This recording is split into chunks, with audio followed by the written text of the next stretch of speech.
আসসালামু আলাইকুম। আজকে অন্তত আমার এই ভিডিওটিতে কমেন্ট করে যাবেন। মানে আমি একটা কথা বলবো, এগুলোর একটু সঠিক উত্তর দিয়ে যাবেন প্লিজ।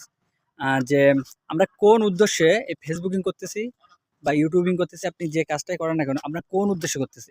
এই যে ভিডিও ছাড়তেছি কিসের জন্য? ইনকাম করার জন্য?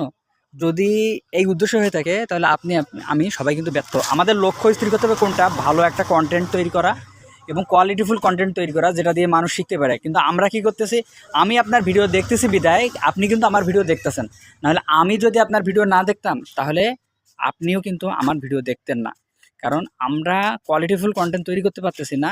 করছে বাকি সবাই মনে করেন যে ভিউ ব্যবসা, যেটাতে খুব দ্রুত ভিউ আসে, 10 সেকেন্ড 5 সেকেন্ডের। হ্যাঁ ঠিক আছে, 5 সেকেন্ড 10 সেকেন্ডের ভিডিওয় ভিউ অনেক বেশি আসে, কিন্তু আমরা কিন্তু মেন কোয়ালিটি থেকে বাইরে বের হয়ে যাচ্ছি। বা আমাদেরকে মানুষ কেন মনে রাখবে, এই ধরনের কোনো ভিডিও তৈরি করতেছি না। কিন্তু আপনি কোন উদ্দেশ্যে ভিডিও তৈরি করতেছেন সেটা আমাদেরকে জানাবেন। ভিউ নিয়ে আসার জন্য, আর্ন করার জন্য, নাকি অন্য কোনো উদ্দেশ্য আছে আপনার? সবাই কমেন্ট করুন।